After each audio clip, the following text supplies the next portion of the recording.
ku mulundi guli basobola otuyingizaamu abantu bangi nnyo. Eky'omukisa omulungi tusobodde okwekenneenya n'okubapepeta n'okumanya ani yaani.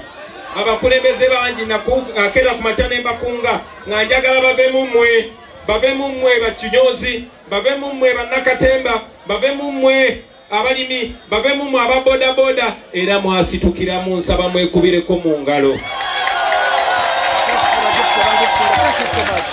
Tugenda mu kulonda kuno basebo ne bannyabo, nga kuno okulonda bakuyita vaawo mpitewo. Kuno okulonda kwe kugenda okusalawo oba tusigala tuli baddo oba twenunula.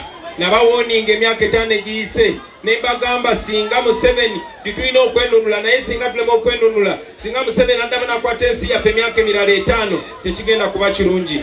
Nabawoninga ne mbagamba buli Museveni lunaku lw'amala nga tufuga tudde emabega ennaku 5, buli mwaka gw'amala nga tufuga tudde emabega emyaka 5. Bwekyo bwe tubadde okuva mu 2021 okuwamba abantu baffe kweyongedde, ettemu lyeyongedde, obubbi bweyongedde, n'okutulugunya abantu kweyongedde. Naye tulina omukisa ogustopinga ebintu ebyo. Tulina omukisa kekano akalulu ke tugendamu nga mbasaba titemugwamu maanyi abantu ba Buganda mwenna